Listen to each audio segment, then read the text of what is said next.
महसूल विभागाची कोणती वैध परवानगी नसताना जळगाव जिल्ह्याच्या भुसावळ तालुक्यातील मौजे ओझरखेडा येथील ओझरखेडा धरण परिसरातून व धरणाच्या भिंतीला धोका निर्माण होईल याची काळजी न करता जेसीबी मशीनच्या साह्याने अनधिकृतरित्या बेसुमार मुरुम गौण खनिजाचं उत्खनन करून परिसरात विक्री करणाऱ्या ओझरखेडा येथील एका मुरुम तस्कराच्या डंपर वाहनावर बेकायदेशीर मुरुम वाहतूक करताना तळवेल तालुका भुसावळ जवळ महसूल विभाग व पोलीस विभाग यांनी संयुक्त कारवाई केल्यामुळे वाळू माफियांच्या वर्तुळात खळबळ उडाली आहे।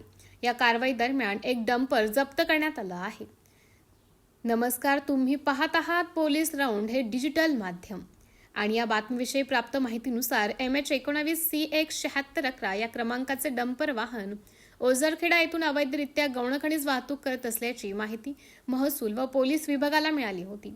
त्यानुसार भुसावळ तहसीलदार श्रीमती नीता लबळे, पोलीस उपअधीक्षक केदार बारबोले यांच्या मार्गदर्शनाखाली वरंगाव मंडळ अधिकारी रजनी तायडे, पोलीस उपनिरीक्षक जैन तसेच महसूल व पोलीस विभागाचे कर्मचारी मनोज म्हस्के, सुधाकर शिंदे, यासीन पिंजारी, प्रशांत ठाकूर यांनी सापळा रचून डंपर थांबवले होते।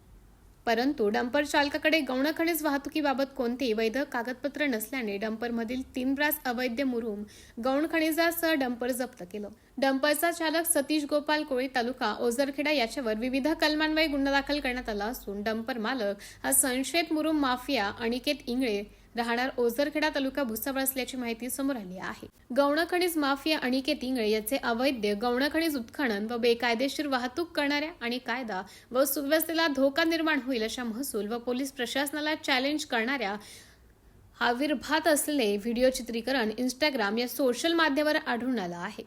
पोलीस राऊंड न्यूजचे मुख्य संपादक शेखर सोनवणेसह उपसंपादक योगेश नाथ यांचा रिपोर्ट, भुसावळ, महाराष्ट्र।